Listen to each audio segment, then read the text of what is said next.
Você já sentiu a dor de ser esquecido por quem deveria te proteger? Naquela noite, Lúcia não perdeu apenas a casa. Ela perdeu a inocência. Mas preste muita atenção. O mundo dá voltas cruéis. E às vezes, quem te humilha hoje será exatamente quem vai implorar pelas migalhas da sua mesa amanhã. Não houve beijo de boa noite. Não houve o calor de um abraço. Naquela noite, a única coisa que tocou as costas de Lúcia foi o couro rígido de uma bota. O empurrão não foi forte, mas foi decidido. Foi o empurrão de quem descarta um saco de lixo, não de quem solta a mão de uma filha. Lúcia tropeçou para fora da cabine da carruagem. O ar lá dentro estava perfumado com tabaco e lavanda. O ar de fora tinha cheiro de gelo e fuligem. Seus pés perderam o chão. O mundo girou por um segundo vertiginoso antes que seus joelhos, protegidos apenas por meias finas de algodão branco, encontrassem a brutalidade da rua. Crack. O som de seus ossos batendo contra o paralelepípedo irregular de Londres ecoou em seus ouvidos mais alto que os sinos da catedral ao longe. A dor foi branca e aguda. Subiu pelas pernas como um raio, roubando o ar de seus pulmões. Lúcia caiu de bruços na neve suja, raspando as palmas das mãos na pedra gelada. Mas a dor física... a dor física era misericordiosa. Ela distraía. A verdadeira tortura veio com o som seguinte. O som da tranca.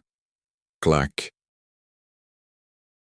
Aquele ruído metálico, seco e definitivo foi o som de sua infância sendo trancada para fora.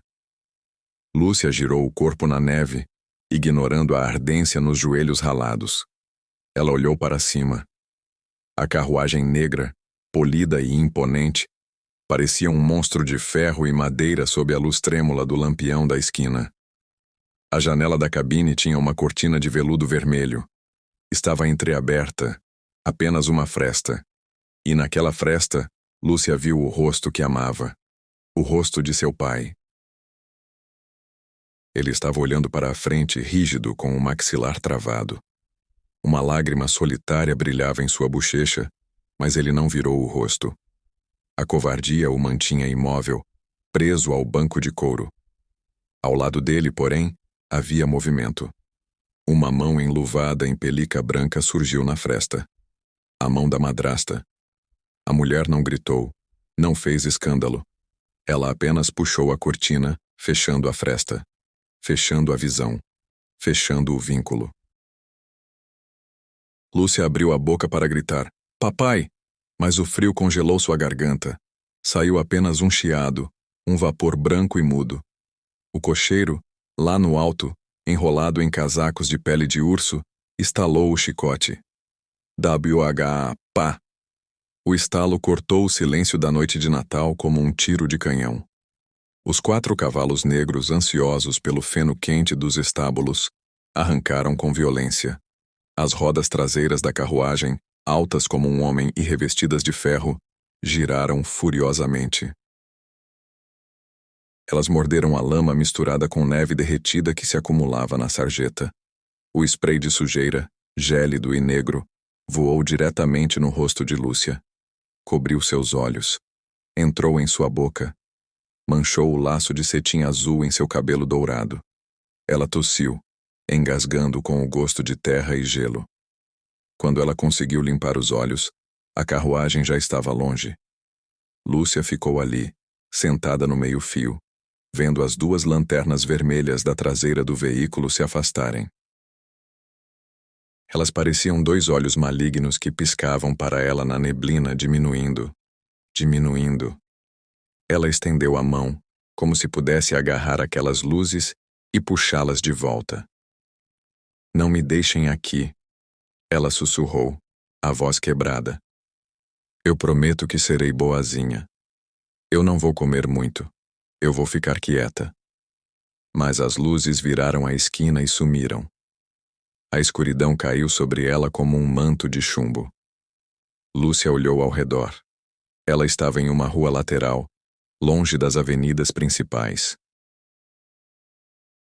Os prédios aqui eram altos, feitos de tijolos escuros, e pareciam se inclinar sobre ela, ameaçadores como gigantes de pedra. Começou a nevar. Não eram flocos gentis e mágicos, como nos livros de contos de fadas. Eram pedaços de gelo úmido, pesados. Eles caíam sobre ela sem piedade. Lúcia olhou para o próprio corpo, e foi nesse momento que o terror real se instalou. Ela estava vestida para a festa de Natal da mansão. Um vestido de seda azul claro, com mangas bufantes curtas.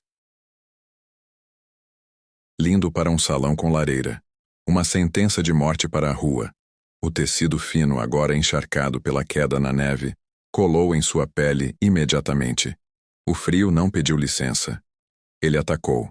Foi uma invasão física. O vento entrou pela gola aberta do vestido, descendo pelas costas de Lúcia. Pareciam dedos de um cadáver tateando sua coluna vertebral, roubando cada gota de calor que seu pequeno corpo produzia. Seus dentes começaram a bater. Trac, trac, trac. Um ritmo incontrolável que doía no maxilar. Ela abraçou os próprios joelhos, tentando se fazer pequena, tentando desaparecer. Se eu ficar bem pequena, o frio não vai me achar, pensou ela, na lógica desesperada de uma criança de 7 anos. Mas o frio a achou. Ele achou seus dedos dos pés apertados dentro das botinas de verniz que não tinham forro algum. Os dedos começaram a formigar, depois a doer, e finalmente a ficar dormentes, como se não fizessem mais parte de seu corpo. Lúcia levantou a cabeça e olhou para o outro lado da rua. Havia uma casa ali. Uma casa bonita, com uma porta verde escura e uma guirlanda de azevinho e fitas vermelhas. A janela da sala estava iluminada. A luz dourada e quente vazava pelo vidro, derramando-se na neve como mel líquido. Lúcia se arrastou um pouco para frente, hipnotizada pela luz. Lá dentro, ela viu sombras se movendo. Viu a silhueta de um homem erguendo uma criança para colocar uma estrela no topo de uma árvore gigante. Viu uma mulher passando com uma travessa fumegante. Ouviu, abafado pelo vidro, o som de risadas. Risadas graves, risadas agudas. O som da felicidade. Aquela visão doeu mais que o frio. A dor da exclusão. A dor de saber que, a apenas 10 metros de distância, existia um paraíso de calor e amor, mas que havia um abismo invisível e intransponível entre ela e aquela janela. Ela era um fantasma. Um espectro azul e sujo do lado de fora da vida. Uma lágrima quente escapou de seu olho esquerdo. Ela correu pela bochecha suja de lama. Mas antes de chegar ao queixo, o vento a capturou. A lágrima esfriou. Congelou. Tornou-se um pequeno cristal de tristeza colado à pele de Lúcia. Papai Noel. Ela chamou, olhando para o céu cinzento e tempestuoso. Você esqueceu de mim? O céu não respondeu. Apenas o vento uivou mais forte, soprando neve dentro de seus ouvidos, como se dissesse: ninguém lembra de você. Você é nossa agora. Lúcia tentou se levantar. Suas pernas tremiam tanto que pareciam feitas de gelatina. Ela precisava sair dali. Se ficasse sentada naquela poça de gelo, ela sabia, com um instinto antigo e animal, que iria dormir. E se dormisse, nunca mais acordaria. Ela deu o primeiro passo. A sola fina da bota de festa escorregou no gelo. Ela quase caiu de novo. Endireitou-se, agarrando-se a um poste de ferro gelado. O metal queimou a palma de sua mão. Ela olhou para a rua comprida e deserta. Era noite de Natal. O mundo celebrava o nascimento de um rei.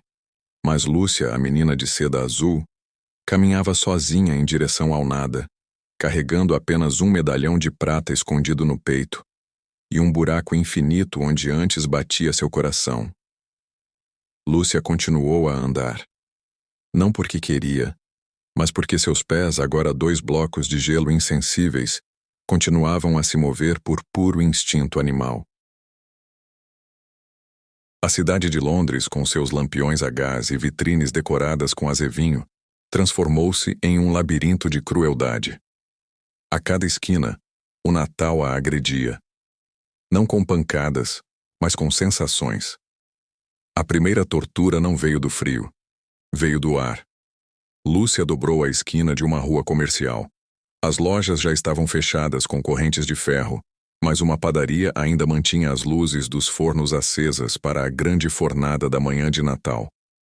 O cheiro a atingiu como um soco físico no estômago.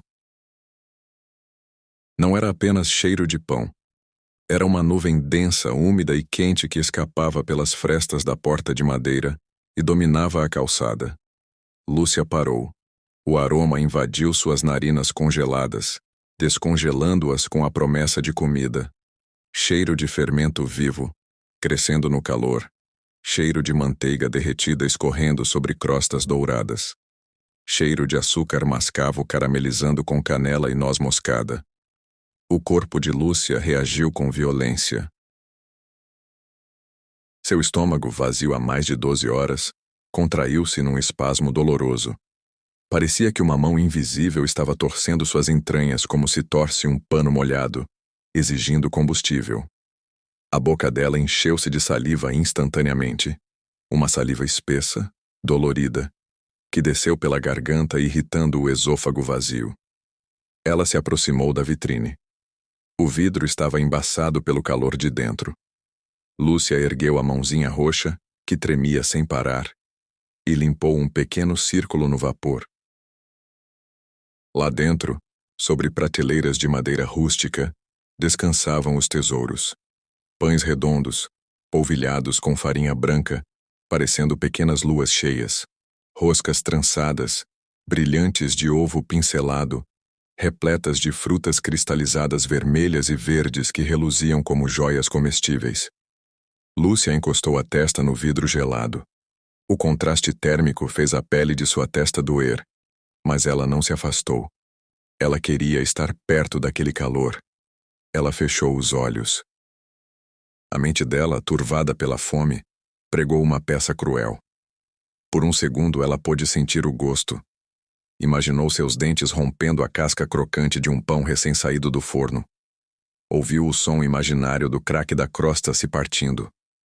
Sentiu o miolo macio, fumegante e aerado derreter sobre sua língua. O gosto do sal, do trigo, da vida. Ela gemeu baixinho, um som que morreu em sua garganta. Só um pedacinho. Ela sussurrou para o vidro, deixando sua marca de respiração nele. Nem precisa ser inteiro, só as migalhas do chão. Ela abriu os olhos.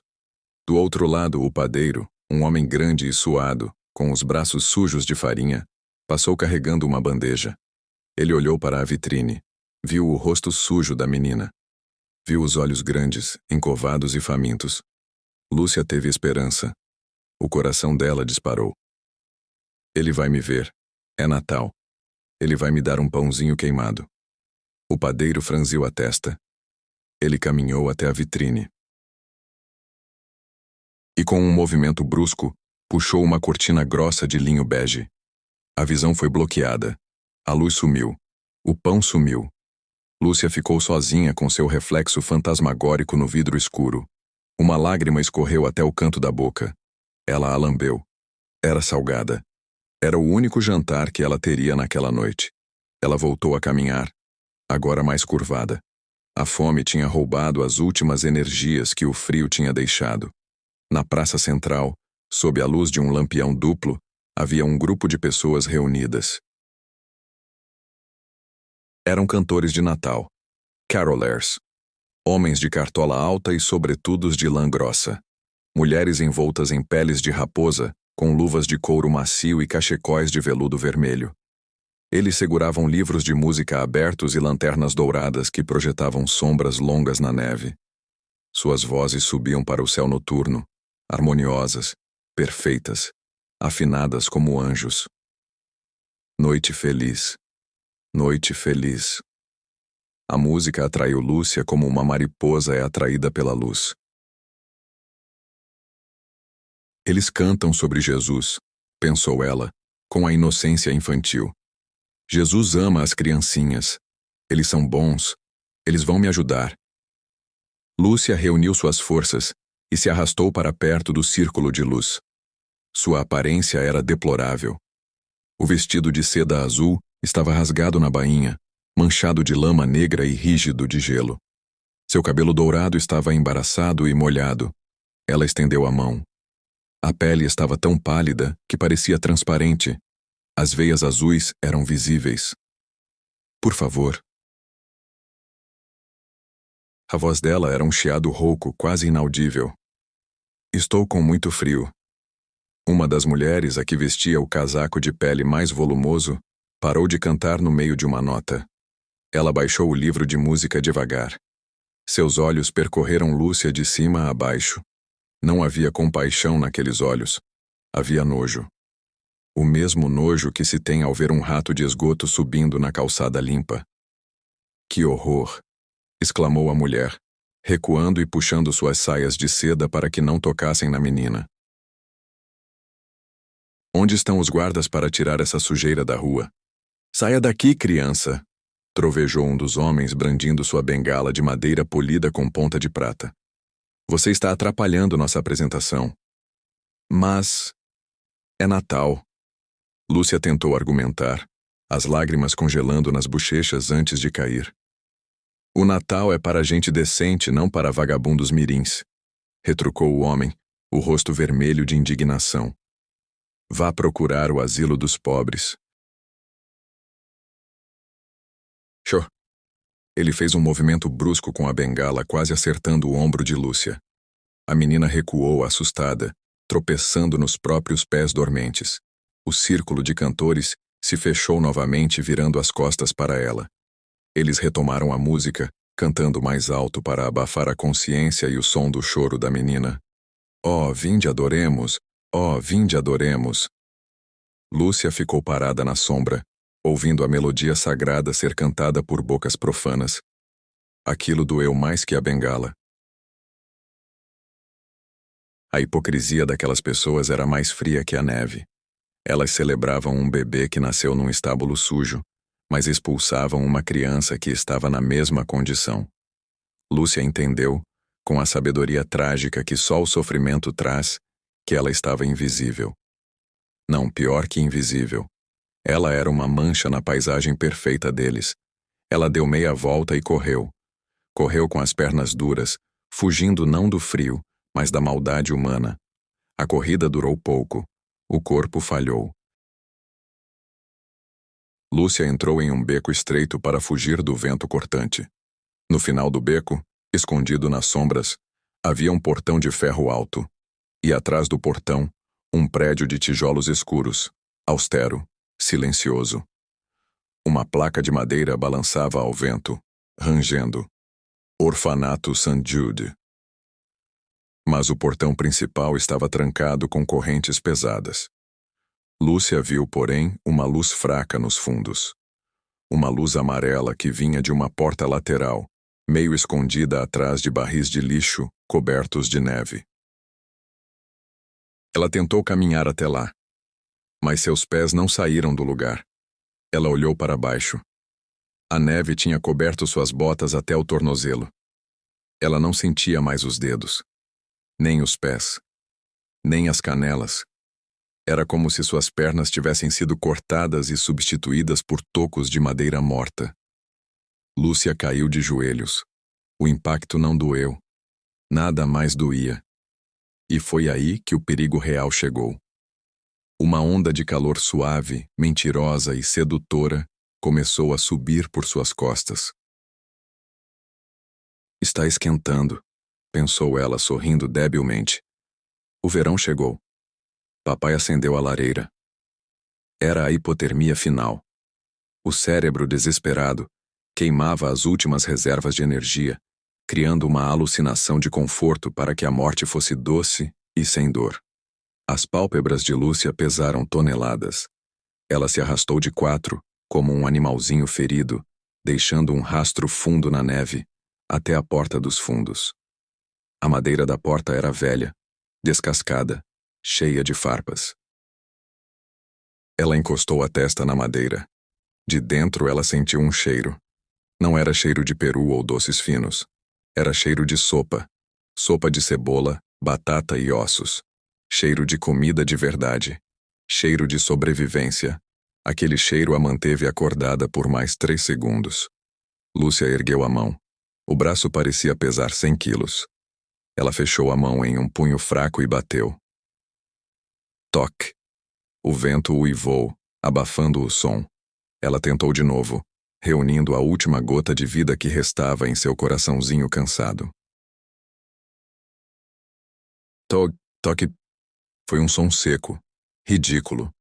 Um som que ninguém ouviria em uma noite de tempestade. Lúcia soltou o ar dos pulmões. O vapor saiu branco e sumiu. Mamãe, ela sussurrou, a boca encostada na fresta da porta. Abre pra mim. Estou com sono. Os olhos dela se fecharam. A cabeça pendeu para o lado, encostando no batente gelado. A neve continuou a cair, cobrindo o azul do vestido, cobrindo o dourado do cabelo, transformando Lúcia em apenas mais um monte branco naquele beco escuro e esquecido por Deus. O coração dela bateu. Tum. Pausa longa. Tum. Pausa mais longa. O silêncio venceu. A mãozinha de Lúcia escorregou da madeira áspera da porta. Caiu na neve fofa, sem forças, deixando um rastro pequeno que a tempestade logo tratou de apagar. O som das batidas, toque, toque. Já havia sido engolido pela ventania. Agora havia apenas o silêncio. Aquele silêncio branco, pesado e mortal que antecede o fim. A neve continuava a cair, cobrindo o laço azul do cabelo dela, cobrindo os seus cílios longos, transformando a menina em parte da paisagem gelada do beco. Do lado de dentro, a vida continuava. Do lado de fora, uma vida estava a apagar-se. E é aqui, neste exato segundo, que a lógica humana diz que acabou. A lógica diz, é tarde demais. A medicina diz, o coração vai parar em minutos. O mundo diz, é apenas mais uma criança esquecida numa cidade cruel. Mas nós sabemos que existe uma força maior que a lógica. Eu preciso fazer uma pausa aqui para te perguntar algo muito sério. Você acredita que Deus escuta o som que ninguém mais ouve? Você acredita que quando todas as portas da terra se fecham com cadeados de indiferença, o céu desce e abre uma janela? Se o seu coração está apertado agora, se você está a torcer lá no fundo da alma, para que essa porta se abra e para que a luz vença a escuridão, deixe o seu like agora mesmo. Não é apenas um clique num botão, é o seu jeito de bater naquela porta junto com a Lúcia. É a sua forma de gritar, abram, quando a voz dela já falhou. E se você ainda não faz parte da nossa família, inscreva-se no canal agora, porque o que vai acontecer nos próximos segundos, o que está prestes a cruzar aquele limiar, vai provar para você que milagres têm nome, têm endereço e às vezes chegam a usar um avental sujo de farinha. Vamos ver como o destino agiu. Do outro lado daquela porta velha, o mundo era diferente. A cozinha do orfanato St. Jude estava mergulhada na penumbra dourada. Todos dormiam. As freiras em seus quartos frios, as crianças em seus dormitórios lotados. Apenas uma pessoa estava acordada. Matilde. Ela não era uma freira. Não era uma dama da sociedade. Matilde era uma força da natureza disfarçada de cozinheira. Uma mulher grande, vasta como um continente de afeto. Seus braços eram grossos e fortes, moldados por anos a amassar centenas de pães e carregar caldeirões de ferro. Seu avental branco, embora limpo, carregava as manchas permanentes de carvão e farinha, medalhas de sua batalha diária contra a fome alheia. Ela estava parada diante da pia de pedra, a secar uma enorme panela de cobre. O silêncio na cozinha era reconfortante. Cheirava a fermento adormecido, a lenha queimada e a alecrim seco pendurado nas vigas do teto. De repente, Matilde parou. O pano de prato ficou imóvel em sua mão. Ela sentiu algo. Não foi um som que entrou pelos ouvidos. Foi uma vibração que bateu no seu peito. Uma angústia súbita sem nome que apertou o coração. Ela olhou para a porta dos fundos. A porta que dava para o beco do lixo. Deve ser um rato, murmurou ela para si mesma, tentando afastar o aperto no peito. É o vento a brincar com as dobradiças. Ela voltou a esfregar a panela. Toque. O som veio de novo. Desta vez, Matilde ouviu. Mas era tão fraco, tão insignificante, que qualquer outra pessoa teria ignorado. Parecia o som de um galho seco a roçar na madeira. Mas Matilde conhecia os sons daquela casa. E aquilo não era madeira. Aquilo era osso. Ela largou a panela. O som do cobre a bater na pia ecoou alto, clang, quebrando o silêncio sagrado da noite. Ela pegou o lampião de óleo que estava sobre a mesa central. A chama vacilou com o seu movimento brusco. Passo a passo, a gigante caminhou até a porta. As tábuas do chão rangiam sob o seu peso. Quem está aí? Ela perguntou. A voz dela era grave, rouca pelo fumo do fogão. Ninguém respondeu. Apenas o vento lá fora assobiou pelas frestas. A razão dizia para ela não abrir. Poderia ser um ladrão. Poderia ser um bêbado à procura de abrigo. Mas o coração... O coração gritava. Abra! Matilde girou a chave pesada de ferro na fechadura. Clique, clac. Ela levantou a tranca de madeira maciça, agarrou a maçaneta gelada e puxou a porta com força. O vento invadiu a cozinha instantaneamente. Uma lufada de neve e ar polar entrou a rodopiar, quase a apagar o lampião. Matilde ergueu a luz, a proteger a chama com a mão. Ela olhou para a escuridão do beco. Não tem ninguém. Ela começou a dizer, pronta para fechar a porta e xingar a sua própria imaginação. Mas então ela olhou para baixo. O grito que saiu da garganta de Matilde não foi uma palavra. Foi um som primitivo de horror. Misericórdia divina. Ali, caída no degrau, meio coberta pela neve acumulada, estava a mancha azul.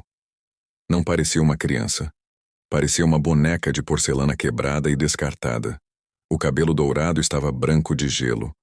A pele estava azulada, translúcida. Matilde não pensou. Ela não analisou. Ela soltou o lampião no chão. Por sorte, ele não quebrou. E caiu de joelhos na neve. O frio molhou seu avental instantaneamente, mas ela não sentiu. As suas mãos grandes e quentes envolveram o corpo minúsculo de Lúcia. Meu Deus, meu Deus! Matilde repetia, a tatear o pescoço da menina em busca de um pulso. Lá estava ele, fraco, lento, como um passarinho a morrer na palma da mão. Tum, tum. Matilde enfiou os braços por baixo de Lúcia e a ergueu. A menina era leve, leve demais. Pesava como um pão amanhecido, seco e sem vida. A cozinheira levantou-se com a carga preciosa nos braços, chutou a porta para fechá-la com o pé e correu para dentro do santuário da cozinha. Matilde não a levou para os dormitórios. Eram frios e distantes. Ela levou-a para o coração da casa. O grande forno de alvenaria. Ainda havia brasas brilhantes lá dentro, a irradiar um calor constante e poderoso. Matilde colocou Lúcia sobre a grande mesa de madeira de carvalho, onde costumava sovar a massa. Ela começou a trabalhar rápido. Despiu a menina das roupas molhadas e congeladas. O vestido de seda, que deveria ser um luxo, saiu rígido como uma armadura de gelo, estalando o tecido congelado ao ser retirado. Matilde envolveu Lúcia em cobertores de lã grossa que ela mantinha ali para si mesma. Depois ela começou a esfregar. Com as suas mãos ásperas, mas cheias de amor, ela friccionou os braços e as pernas de Lúcia. Movimentos rápidos, vigorosos, para forçar o sangue a voltar a circular. E então, Lúcia acordou. Mas não foi um despertar doce de contos de fadas. Foi um despertar de gritos. Quando o sangue quente começou a forçar a passagem pelas veias contraídas e congeladas, a dor foi excruciante. Lúcia arqueou as costas na mesa. Um gemido agudo estrangulado saiu da sua boca. Dói! Dói! Ela chorava, sem abrir os olhos. Era a dor do degelo. A sensação de que milhares de agulhas de fogo estavam a ser cravadas em cada milímetro da sua pele. As frieiras nas mãos e pés queimavam como se estivessem em fogo vivo. Matilde não parou. Ela sabia que precisava continuar, ou a menina perderia os dedos. Eu sei, pequenina. Eu sei que dói. Sussurrava Matilde, com lágrimas nos olhos, sem parar de esfregar. É a vida a voltar. A vida dói, mas ela é boa. Aguente firme. Lúcia tremia violentamente. Os seus dentes batiam. Matilde pegou numa caneca de barro. No fogão, havia uma chaleira com leite que ela guardava para o seu café. Ela derramou o leite na caneca, adicionou uma colher generosa de mel escuro e, por fim, raspou um pouco de noz moscada fresca. O cheiro da especiaria encheu o ar. Um cheiro quente, amadeirado, doce e reconfortante. Matilde ergueu a cabeça de Lúcia com uma mão, apoiando a nuca da menina no seu braço gordo e macio. Beba, ordenou ela, encostando a borda da caneca nos lábios rachados e roxos da menina. Lúcia, ainda a soluçar de dor, sentiu o vapor quente no nariz. Ela abriu a boca por instinto. O primeiro gole foi pequeno. O leite estava quente, quase a queimar a língua. Mas aquela queimadura foi bem-vinda. Lúcia sentiu o líquido descer. Ela pôde rastrear o caminho do leite quente dentro do seu corpo gelado. Passou pela garganta, a aquecer as amígdalas. Desceu pelo peito, a descongelar o coração. Caiu no estômago vazio, a acender uma luz interna. O mel revestiu a sua garganta irritada. O açúcar foi direto para o sangue, dando o primeiro sinal de energia ao cérebro. Lúcia parou de gritar. A respiração começou a acalmar. Ela abriu os olhos. A visão estava embaçada, cheia de lágrimas. Mas ela viu a luz dourada do lampião. Viu as panelas de cobre a brilhar no teto como estrelas artificiais. E viu o rosto. Um rosto grande, redondo, vermelho de calor e esforço. Uma touca branca na cabeça. Olhos castanhos profundos, cercados por rugas de preocupação. E uma verruga no queixo que se movia quando ela falava. Para Lúcia, aquele não era um rosto comum. Era a face de Deus. Você... Lúcia sussurrou a voz rouca. Você é o Papai Noel? Matilde soltou uma risada. Foi um som grave, que veio da barriga, a vibrar o ar da cozinha. Não, minha querida, disse ela, limpando o leite que escorria pelo queixo de Lúcia com a ponta do avental. Eu não caibo na chaminé. Sou Matilde, a cozinheira. Lúcia tentou levantar a mão para tocar o rosto daquela mulher gigante, para ter a certeza de que era real. Eu morri? Perguntou a menina. Aqui é o céu? Ainda não, respondeu Matilde segurando a mãozinha gelada entre as suas duas mãos enormes e quentes. Aqui é a cozinha, e na minha cozinha ninguém morre de fome nem de frio. Foi então que Matilde viu. Ao despir a menina, o medalhão de prata havia ficado exposto sobre a pele pálida do peito de Lúcia. Matilde pegou-o com delicadeza. Era prata de lei, pesada, antiga. Ela abriu o fecho com a unha do polegar. Dentro, havia um retrato minúsculo pintado à mão de uma mulher bela e triste, muito parecida com a menina. E a inscrição gravada: Para minha Lúcia, meu eterno amor. Matilde sentiu um nó na garganta. Aquela menina não era um ninguém. Ela era amada por alguém em algum lugar, nem que fosse no passado. Lúcia. Matilde testou o nome. É um nome bonito. Significa luz.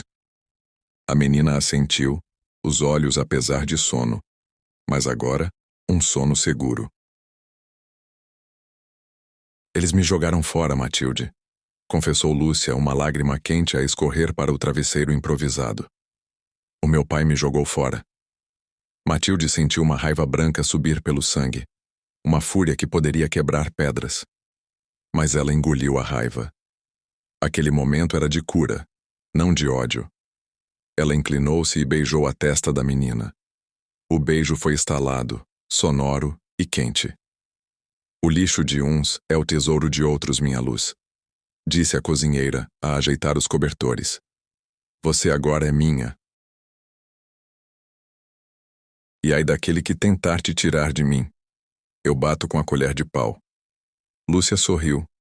Foi um sorriso fraco, quebradiço, mas verdadeiro. Pela primeira vez naquela noite, ela não sentiu o vento. Sentiu apenas o cheiro de pão, o calor do forno e a segurança absoluta dos braços de uma estranha que se tornou família em 5 minutos. Ela fechou os olhos e dormiu. Não o sono da morte, mas o sono da vida. 15 anos não passaram a correr, passaram a cozinhar. Lúcia não cresceu num castelo, mas cresceu num reino onde a farinha era ouro e o fermento era vida. Ela aprendeu que a comida não serve apenas para encher a barriga, serve para curar a alma. Sob a tutela rigorosa e amorosa de Matilde, a menina do vestido azul tornou-se uma mulher de avental branco. Juntas, elas juntaram cada moeda. Saíram do orfanato e compraram uma velha estalagem de pedra na estrada principal, a quilômetros de Londres. Chamaram-lhe o refúgio da cozinheira. Naquela véspera de Natal, a estalagem estava viva. O cheiro que emanava da cozinha de Lúcia era capaz de parar carruagens na estrada.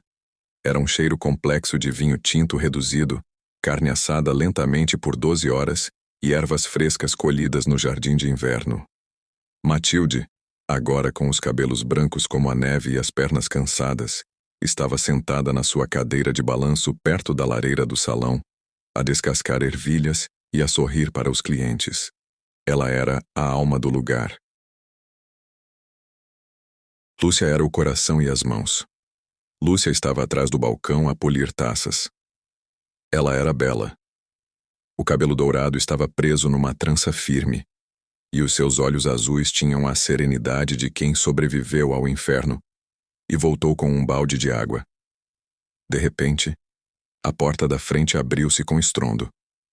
O vento uivou, trazendo uma lufada de neve para dentro do salão aquecido. As velas tremeram. O silêncio caiu sobre as mesas. 2 vultos entraram. Não eram viajantes comuns. Eram a imagem da derrota. Um homem velho, curvado, a tossir violentamente num lenço sujo. O seu casaco, que um dia fora de lã fina, estava agora puído, manchado e cheio de remendos mal feitos. Ao seu lado, uma mulher. O rosto dela, outrora belo e cruel, estava agora marcado por rugas profundas de amargura. Os seus olhos corriam pelo salão não com arrogância, mas com inveja e fome. Eles caminharam até a única mesa vazia, perto da porta, onde o frio ainda entrava pelas frestas. Lúcia, atrás do balcão, paralisou. A taça de cristal quase escorregou da sua mão. O tempo parou. Ela reconheceria aquele perfil em qualquer lugar. Aquele nariz aquilino do homem. Aquele jeito nervoso da mulher de ajustar as luvas.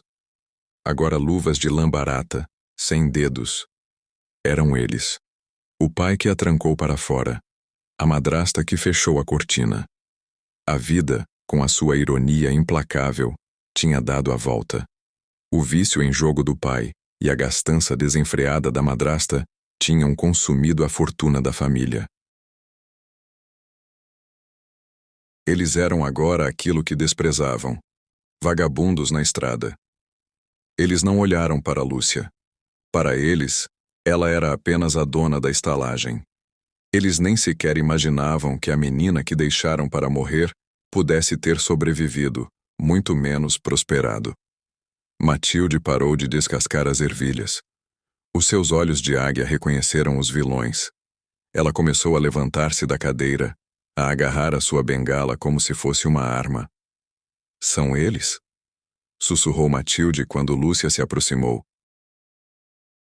A voz da velha tremia de raiva. Eu vou lá.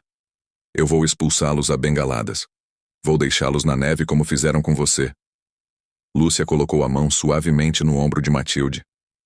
Não, mãe, disse Lúcia. Ela chamava-a de mãe há anos. Sente-se. Lúcia, eles tentaram te matar, sibilou Matilde. A justiça exige que eles sofram. Eles já estão a sofrer, Matilde. Olhe para eles. Lúcia apontou discretamente. A miséria é o companheiro deles há anos. Se eu os expulsar, serei igual a eles. E eu não sou filha deles. Eu sou filha de Matilde, a cozinheira. Lúcia virou-se e entrou na cozinha. Lúcia não lhe serviu sobras. Ela pegou na melhor travessa de cerâmica. Foi até ao caldeirão onde o seu guisado especial de Natal estava a apurar há 2 dias. Ela serviu 2 conchas generosas. A carne desmanchava-se apenas com o toque da concha. O molho era escuro, brilhante, espesso. As batatas tinham absorvido todo o sabor do caldo. O cheiro era divino. O mesmo cheiro que Lúcia tinha desejado na vitrine da padaria anos atrás. Ela cortou 2 fatias grossas de pão caseiro, ainda quente, com a crosta estaladiça. Colocou tudo numa bandeja e caminhou até a mesa. Ao chegar, o cheiro da comida atingiu os velhos como um choque. Os olhos do pai, aguados e vermelhos, arregalaram-se. A madrasta lambeu os lábios secos involuntariamente. Lúcia pousou os pratos. O especial da casa, disse ela, com a voz calma e controlada. Eles não responderam. Atacaram a comida. A madrasta comia com pressa a sujar o queixo sem qualquer etiqueta. A fome tinha lhe roubado a classe. O pai comeu a primeira colherada e parou. Ele fechou os olhos. Uma lágrima escorreu e caiu dentro do prato.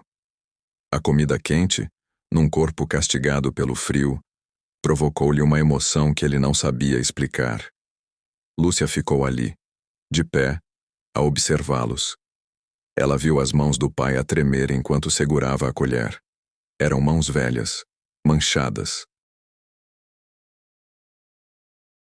Não eram mais as mãos fortes que seguravam o chicote da indiferença. Eram mãos que precisavam de ajuda. Quando terminaram, limparam os pratos com o pão, não deixando nenhuma gota de molho. O pai arrotou baixinho, envergonhado, e olhou para Lúcia. Ele começou a tatear os bolsos vazios do casaco, a tremer de medo. Senhora... A voz dele era fraca. A comida estava... divina. Mas... nós tivemos um problema na estrada. Fomos roubados. Uma mentira óbvia. Eu não tenho como pagar agora. Posso limpar o chão? Posso cortar lenha? A madrasta olhou para o chão, humilhada. Lúcia não se mexeu. Ela levou a mão ao pescoço. Puxou para fora do avental o medalhão de prata antigo. Aquele que Matilde tinha resgatado. O metal brilhou à luz das velas. Não é necessário limpar o chão, disse Lúcia. O pai olhou para o medalhão. Os seus olhos semicerrados focaram na peça de prata. Ele conhecia aquele medalhão. Tinha pertencido à sua primeira esposa. Ele tinha visto aquele medalhão no pescoço da sua filha na noite em que... A cor fugiu totalmente do rosto do velho. O sangue drenou. Ele agarrou a borda da mesa para não cair. Lúcia. O nome saiu como um sopro de fantasma. A madrasta levantou a cabeça bruscamente, a boca aberta em choque. Ela olhou para a mulher forte e elegante à sua frente e viu os traços da criança que ela odiava. Feliz Natal, papai, disse Lúcia. A voz não tinha ódio. Tinha uma pena infinita. E para a senhora também. Minha filha. O pai tentou levantar-se, estendendo a mão suja. Você está viva? Nós pensamos que... Eu voltei lá, eu juro, mas você não estava. O senhor não voltou, cortou Lúcia, suavemente. Mas isso já não importa. Perdoa-me. O velho começou a chorar alto, atraindo os olhares do salão. Nós perdemos tudo, Lúcia. Tudo. É o castigo de Deus. Eu sei, disse Lúcia. Mas a conta de hoje está paga. Paga? Gaguejou a madrasta. Sim. O preço foi pago há 15 anos numa calçada em Londres. Vocês deram-me o frio, e eu dou-vos o calor. Estamos quites. Lúcia apontou para a porta. Podem ir. Estão alimentados. Levem este pão para a viagem. O pai olhou para ela, esperando um grito, uma maldição, ou um convite para ficar. Mas não houve nada disso. Houve apenas dignidade. Lúcia não os queria na sua vida, mas não os queria mortos. Eles levantaram-se, trôpegos. O pai tentou olhar nos olhos de Lúcia uma última vez, mas a vergonha era um peso insuportável. Ele baixou a cabeça. Eles caminharam até a porta. Quando saíram para a noite fria e escura, o vento bateu neles com força. Mas o frio mais intenso não era o da neve. Era o frio de saberem que tinham tido uma filha rainha e a tinham trocado por nada. Eles levavam a barriga cheia, mas a alma vazia para sempre. Lúcia fechou a porta atrás deles, passou a tranca. Clique.